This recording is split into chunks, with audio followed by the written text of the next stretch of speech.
la famille affaire ya Mika jeune fille na biso oya balanaki na ndeko na biso bijou oyo tokoloba aza vadio parce que atambolaka na chaise roulante.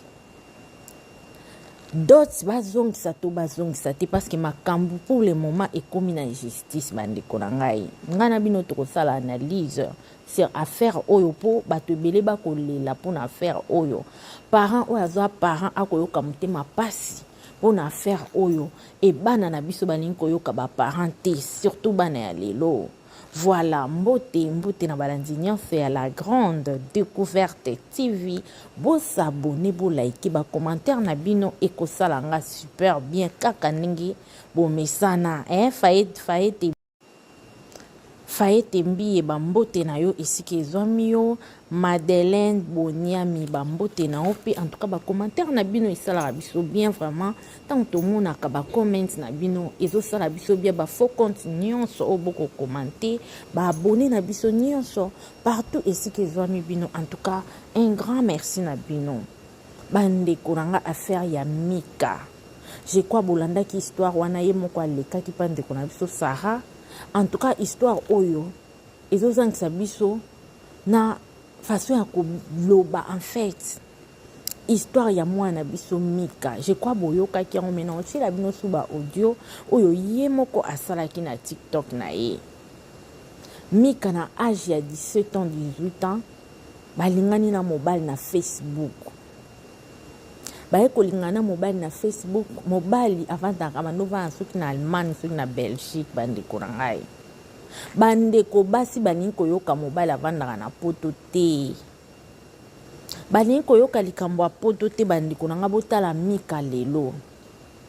Ndenge explique ye moko expliquer biso, bakoma eko solola, basololaka na Facebook, tina ndenge bayaki ko lingana na bango et la fille akenda ko beta lisolo par ba parents na ye bandeko na nga. Yango bana fo boyokela ba parents. Parents mutamemaka mwana na libumu atoko yokela nani te yokela parents na yo. Mama na o tata na yo.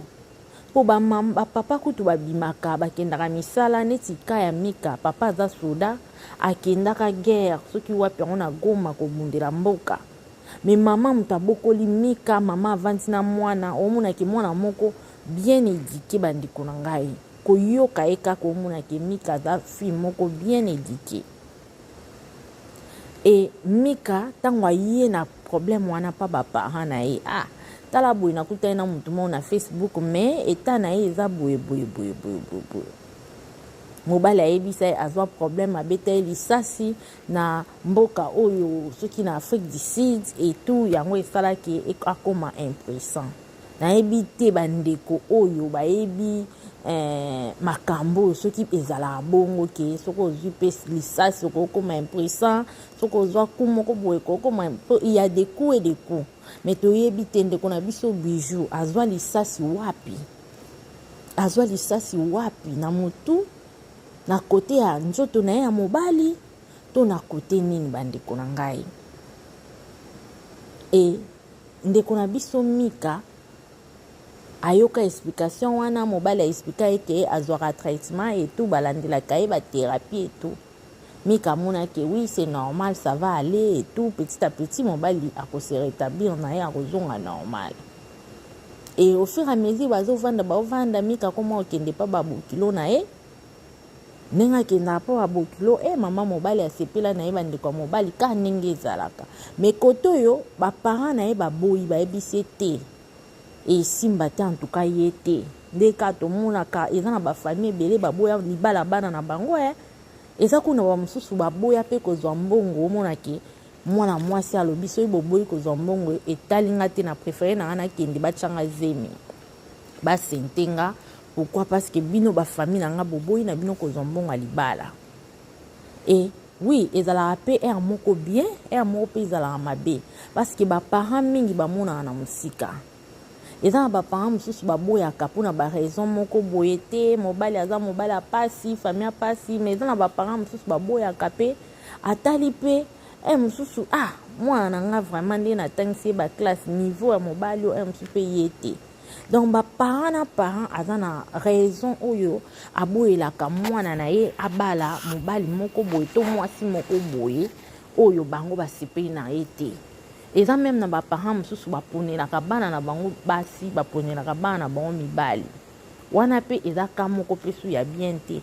Mais baka oyo mingi ezalaka mosusu parent azoboyela yo mpona raison moko boye mosusu otala na mosika e baparent mika peut-être batalaki na mosika batali mwana biso abala mutu moko boye aza na problème na makolo bamonaki yango mosusu mwa gena bamoni yango mwa ndenge moko boye mais mika ye na ndenge na ye amonaki ke te lobi nga na ote na nga poto bahonore nga na age bino boyebi ke biso nyonso toyebi bandeko na nga libala lelo ekoma lokwa mwa defi moko boye bafille ebele bakoma olota libala nga vraimen na bala mpona mwa defi moko boye nalakisa bato ke nga na bali bamosusu mpe baobala bongo mona après quelques jours adivorce na ye je m'en fous mokili deja emona nga na bala nini lisusu akoma osala vie na ye mosusu.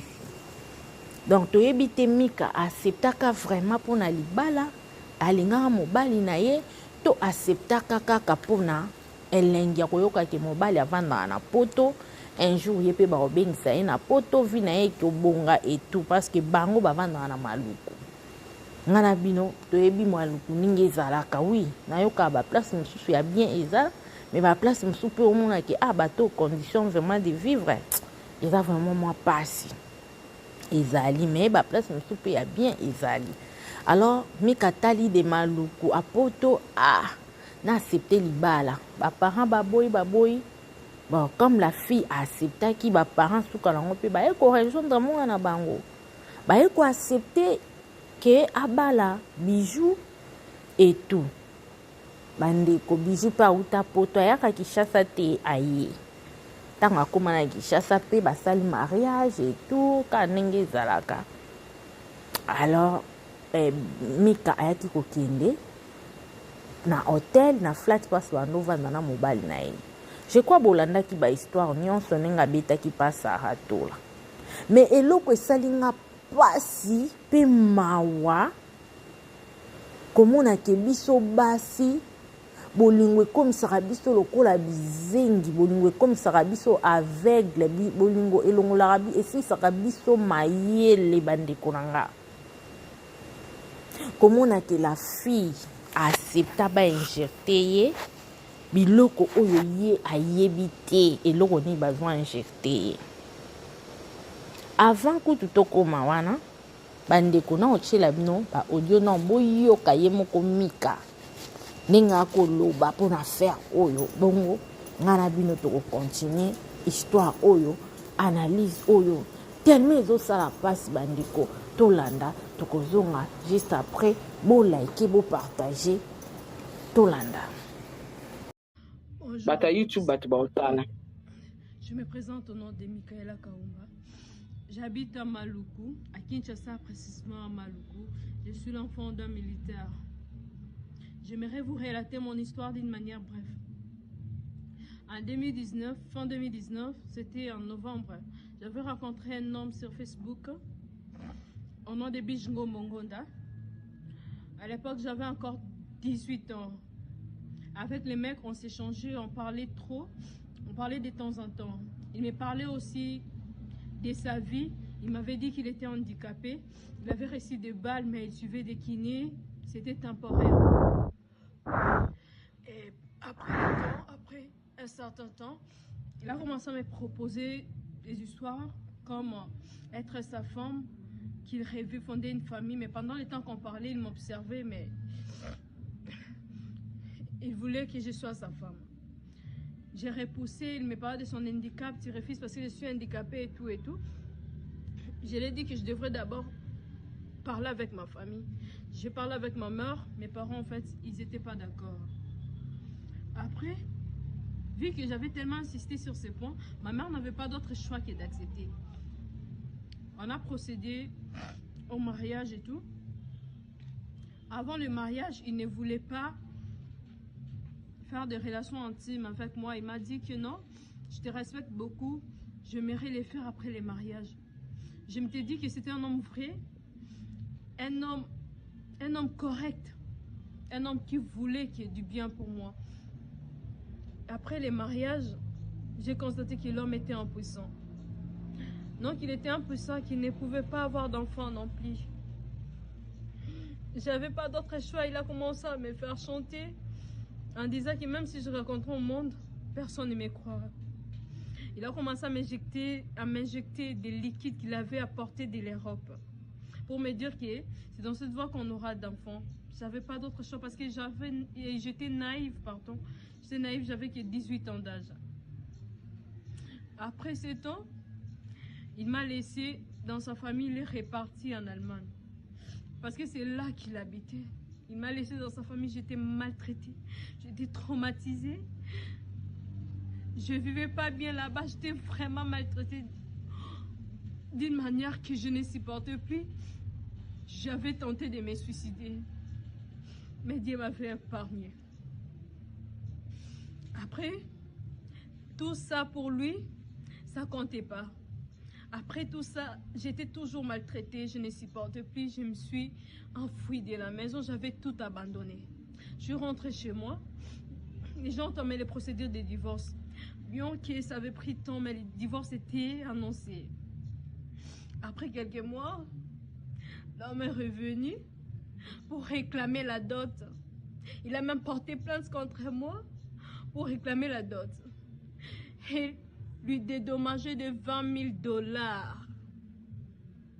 Je suis l'enfant de militaire, c'est ça qui m'a poussée. Voilà la famille binomo boyoki o mika lobi. Boyoki o mika lobi. Tant ba komi vendre ensemble mika amonaki ke mobali avant que tu vendre ensemble grande sœur ya mika tindaki mika kende ko tester mobali parce que ba grande sœur pe ba yebi makambo amonaki ke mika mosusu mobali oyo ezala mpe boye omona mpe système kuna esalaka te kende na koteste akenda koteste boye mobali atikala kosimba ye te eloko moko te etu azonga na ndako ya comprena ngo kaka ke mobali oyo vraiment abanga nzambe parce que bible eyebisi biso en tout cas avant okende kolala na mobali to mwasi fo bosala na libala mais lelo basi ebele mibali ebele barespectaka principe biblique wana te barespectaka yango te bandeko na nga e mika lokola ye mpe ayebaki yango ntango amoniki mobali aosimbe te akomprendre kaka mwa mobali oyo alingi nga mpo ezalaka bongo mona penaki mobali oyo alingi nga azosimba nga te avant libala mobali aprometaki ya kosimbe kaka ya libala après libala ye mpe amoniki mobali oyo abanga nzambe bandeko na nga après libala mwasi aya na ndako ya libala ndenge ezalaka nuit de noces baya na hotel nuit de noces elekela bango kaka boye eloko moko etikala kosalama te mika deja apartir wana komomona ngo de alouche ndenge nini boye mobali mpe akomi kaka kokosakosa ye kokende ndenge andokende wana me ya pasi makasi ndenge nango ti koyebisa bino ti okoma aveugle conscience yango batiaki oyo yango wapi makanisi ekendaki wapi ti bake koinjecte eloko oyo yo yebi te eloko oyo yo yebi te mai oyo yo yebi te bandeko bakenda koinjecte ndeko na biso ya mwasi mika etoyebi te eloko oyo bainjecta ye wana ekomemelaka ye nini na mikolo ezali oya à la longue mai oyo bainjecta mika ayebi même pas ezala nini basangisi mai basangisi nazoki biloko mo lokola bakrasha ekeye ezongi bandeko na nga bolingo yango ekende koaveugle otina niveau wana bainjecte oyo yango mpe wapi na kati ya kibomwasi bandeko botala niveau ndeko na biso ya mwasi asouffrir en tout cas justice fo esala mpona ndeko ya mwasi po le problème to wana ngo na mboka na biso moto aza na mbongo ebele ye nde moto baopesa baavantage ya makambo mosusu bakozwa raison na ye raison ya moto aza na raison vike aza na mbongo te bakozwa yango baétouffe yango bazwi raison ya mutu oyo aza na raison bake kopesa mutu aza na raison te parce que ye aza na mbongo ye asali boye azongisi boye. Oh bongo eza malamu te bandeko na ngai. Lelo Mika akosenga lelo bijou wana akosenga Mika azongisa mbongo ya libala bazongisa dot. Bongo temps oyo yango poto eza poto ya bandeko na nga. Bongo temps oyo alekisi mwana bato na kati ya libala asali na ye eloko malonga te atraumatize mwana bato likolo nango injecte eloko oyo ayebi te wana bijou akotala yango te ye azotala ka mbongo na ye apesaki ya dot. Oui bango bakoki mpe koaccepte bazongisa mbongo na bango ya dot mais ye mpe fo adédommage ye bongo te efa ye etembi ye soki bango bazongisi dot oui et peut-être bakoloba oui tovandaki na ye totikali mpe kosala eloko te nasali na eloko te mais ta na ye wana olekisi mpo ye moko deja kolia na ye problème nini babesoin na ye mosusu problème bokoma okangela mwana bato na ndako akende meme bakambo ya famille te akende meme kotala baparent na ye te bokomisa ye lokola esclave. En fait Mika wana azalaki na libala te me akendaki esclavagisme bandeko na nga ti bokomisa mwana bato bongo ta wana nyonso bino botali yango te injection oyo boinjectaki ye botali yango te me botala bazongisela bino dot. Oui tolobi mpe accepte famille wana ekoki koaccepte bazongisa dot me na bino ta wana nyonso à part ta wana injection oyo boinjectaki ye botinda ye na bamboka nini basali bope batala ye bien baskane ye bayeba eloko nini bijou atya ye na libumu wana bino mpe bofuta bokodédommage bango parce que la fille wana aza mutu vraiment fo badédommage ye. Ah oui yango bana fo boyokelaka baparent baza banzambe ya se eza important mwana oyokela parent mwana konegligeaka parent na yo te kosabotaka parent na yo te baparent botama liboso na biso baparent bayebi makambo mokili ebele koleka biso bana oyo baobotama lelo bayebi makambo ezangazanga ntina mingi koleka baparent makambo ya mabende yango bayebi mingi me oyo malamu baparent na biso nde bayebi yango koleka. Alors bana fo boyoka ba jeune fille bino bokolanda biso na chaîne na biso ya la grande découverte makambo ya Mika oyo ete ya bino tango ngo bala parent koloba no likambo yoka parent luko yeba papa mama po nini oboyi pesanga non raison po mama opeso raison to papa opeso raison après avoir kopeso raison yo tala sikoyo zwa tana yo oyeba